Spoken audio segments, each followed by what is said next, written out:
Tetapi untuk ketetapannya paling sulit. Bak uragam hek tetap, apalagi bak urinya.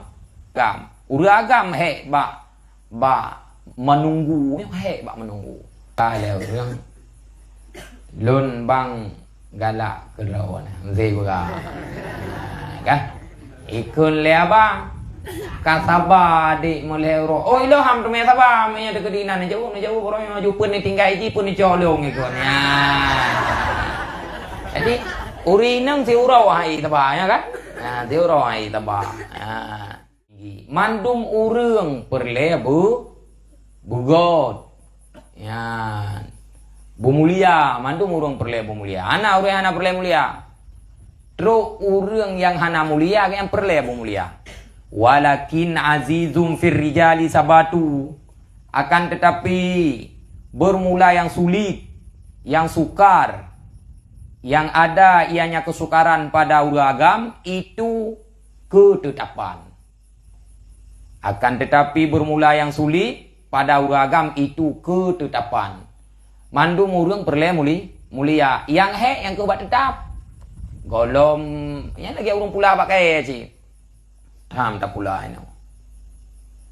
Tajak ti uro tajak. Nah leh uro tajak takun hane timo boh go. Tacok tak beut tak kuh lon tanah paling pula lom holai. Nah leh uro hane timo golom tro te timo boh pane timo boh mah. Nian cok kuh pina lom holai. Nyen 7 ton tak pula kaya nyen han boh hai ji. Pakon boh hiup ide. Hiup boh. Tak kuh le tengok menan sia beut. Oh ma na je kitab. Lah sa baru nyen langsung bujit ku baca kitab.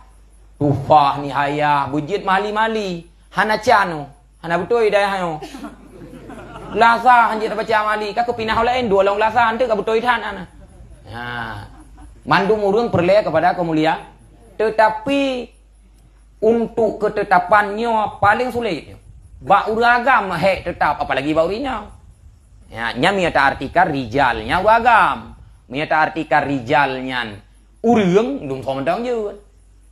Ya, miata arti karijalnya uragam. Uragam hek bak menunggu, hek bak menunggu. Uri nang yang wate pegah kan? Bak urang karaya. Kan? Pegah le urang. Lun bang galak kerau nah, mesti pegah. Kan?